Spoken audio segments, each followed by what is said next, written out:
Halo semuanya, selamat pagi. Hari ini kembali bersama saya Hengki dalam pelajaran etika. Sesungguh berbahagia bisa bertemu kembali dengan anak-anak saya yang tercinta. Hari ini kita akan memasuki pelajaran baru kita mengenai antusias bekerja poin nomor 2, yaitu menjadi anak yang rajin.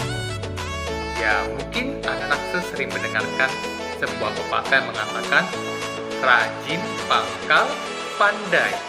Siapa yang pernah dengar kata-kata seperti ini? Tunjuk tangan. Tunjuk tangannya. Ya, saya yakin semua di antara kita pernah mendengarkan kata-kata ini. Rajin pangkal pandai. Apa maksudnya rajin pangkal pandai? Maksudnya ini, anak yang rajin, ya, rajin itu artinya anak yang pekerja keras, ya, anak yang pekerja keras, anak yang tekun dan giat belajar, anak yang suka membantu. Inilah ciri-ciri anak yang rajin. Jika kita menjadi anak yang rajin, kita tekun dan giat belajar, kita selalu mengerjakan PR, mengerjakan tugas-tugas yang diberikan guru tepat waktu, maka lambat laun kita akan menjadi seorang anak yang pintar. Kita akan bisa menguasai semua pelajaran yang disampaikan oleh bapak dan ibu guru. Jadi, rajin ini sangat penting sekali. Oke? Selanjutnya, saya akan membawakan sebuah cerita. Cerita ini ya tentang mengandung sebuah nilai rajin, ya, nilai rajin. Dan nanti saya berharap setelah mendengarkan cerita ini, anak-anak bisa menjadi lebih rajin lagi. Cerita ini berjudul Biksu Kecil yang Malas. Dahulu kala di negara Tiongkok, ya, negara Tiongkok, di sebuah kuil hiduplah sekelompok biksu, di sebuah kuil di mana mereka tinggal bersama, belajar menjadi seorang yang memiliki sikap yang baik. Mereka belajar keagamaan, belajar etika, belajar mengenai ajaran-ajaran Buddha di kuil tersebut. Dalam kuil tersebut, hiduplah seorang biksu kecil. Di antara biksu-biksu yang lain, biksu kecil ini memiliki sikap yang tidak baik. Dia sangat pemalas, ya. Setiap harinya guru biksu sudah membagikan tugas untuk setiap biksu.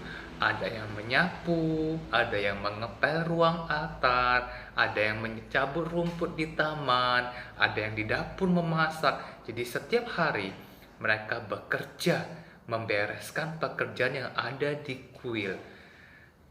Suatu hari, pada saat jam kerja, terlihat para biksu semua sedang sibuk. Ada yang menyapu, ada yang mengepel, ada yang memasak, ada yang membersihkan halaman, mencabut rumput. Semua bekerja dengan penuh semangat. Ya. Tapi di antara biksu-biksu tersebut, ada seorang biksu kecil yang bekerja dengan sangat lemas, tidak ada semangatnya. Ya, biksu tersebut sedang menyapu dedaunan yang ada di taman, tapi beliau menyapu dengan tidak penuh semangat. Dia menyapu dengan sangat lemas sambil mengeluh. Kenapa sih guru tiap hari suruh saya bekerja? Saya kan masih kecil, masa saya disuruh menyapu terus? Padahal saya masih mengantuk, ini masih pagi. Lalu dia melihat ke samping kanan dan kiri. Dilihatnya keadaan di sana sedikit sepi, maka dia menggunakan kesempatan tersebut untuk tidur. Ya, akhirnya biksu kecil ini duduk di bawah pohon dan dia tertidur.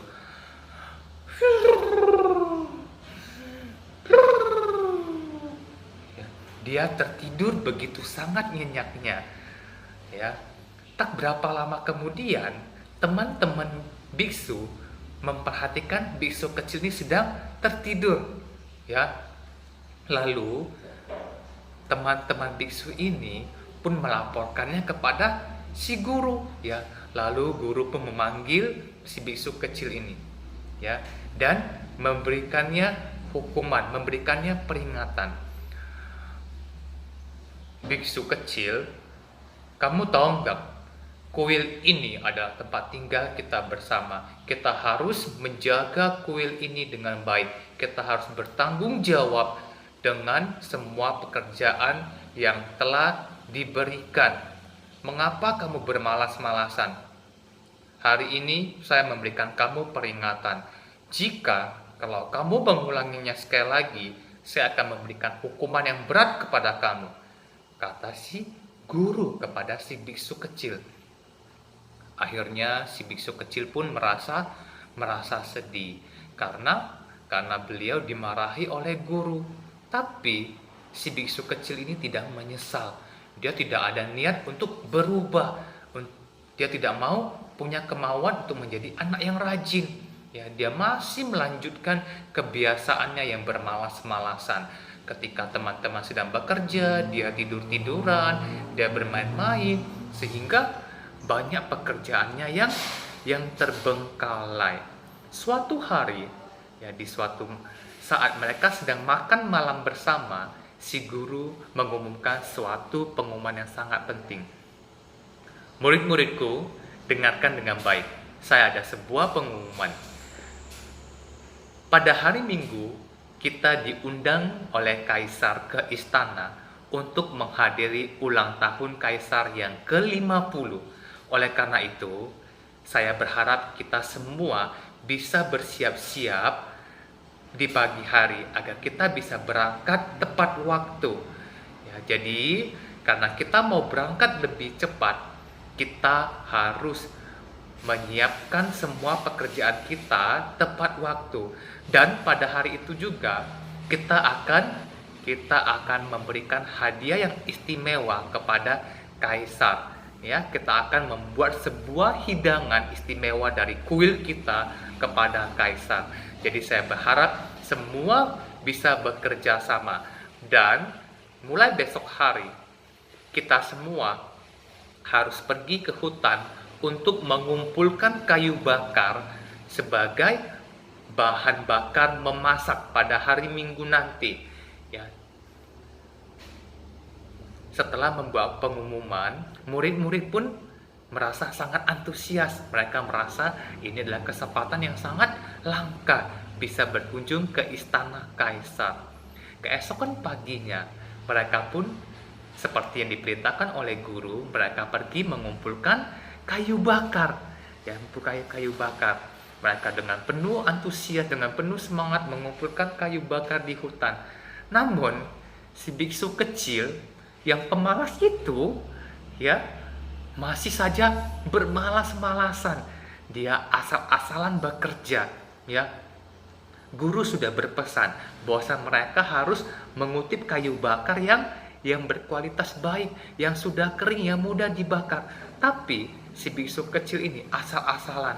Dia mengutip kayu bakar tanpa melihatnya terlebih dahulu. Bahkan kayu bakar yang baru kena hujan, masih basah, dikutipnya, dimasukkan ke dalam keranjangnya, ya, dalam keranjangnya.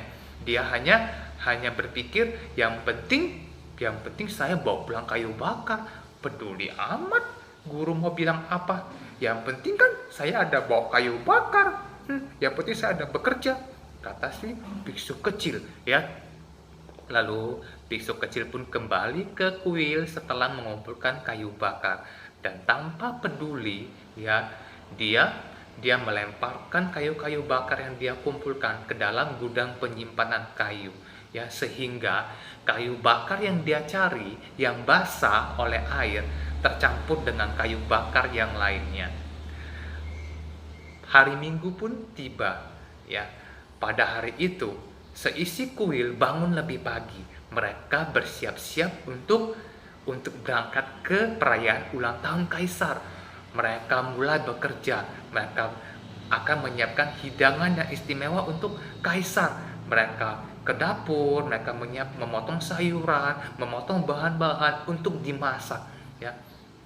Ketika mau memasak, ketika mau menyalakan api, mereka kesulitan, ya. Mereka coba membakar, ya, membakar kayu api, ya, kayu bakar tersebut dengan api, tapi kayu bakar tidak bisa hidup, tidak bisa menyala. Mereka bolak-balik, ya, ambil korek api, ya, dinyalakan, mereka tiup-tiup dengan mulut, tetap aja apinya tidak mau menyala, ya.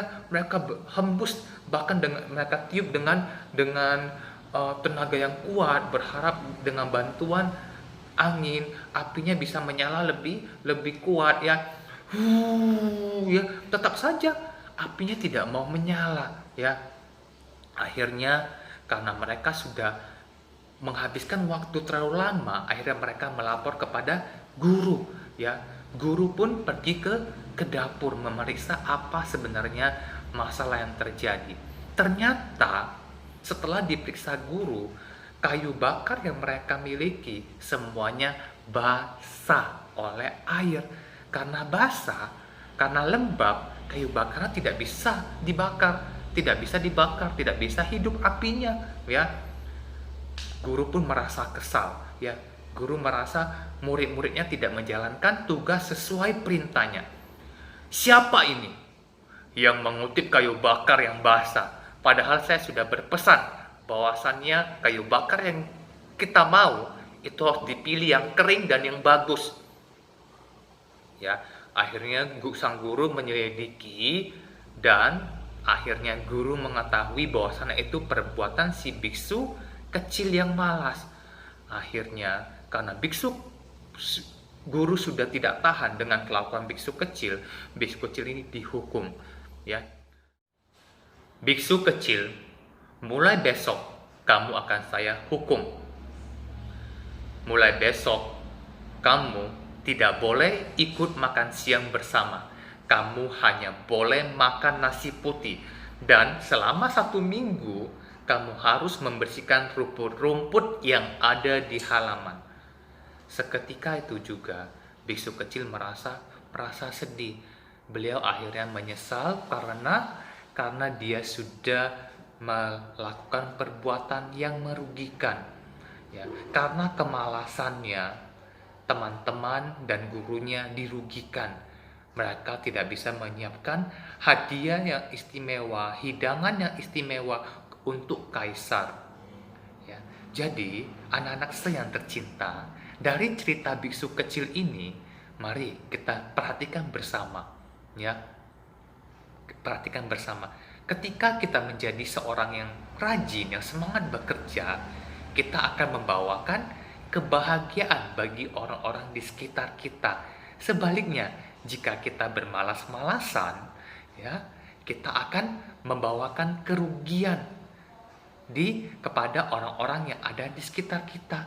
Sama seperti kita, ya, jika kita di rumah rajin membantu papa mama, ya, ketika kita selesai bermain, kita rajin, kita merapikan mainan kita kembali, kita rajin belajar, ya, kita rajin membuat PR, maka orang tua, guru-guru, teman-teman kita akan senang dengan kita, ya. Kita akan membawakan kebahagiaan untuk semua orang, ya.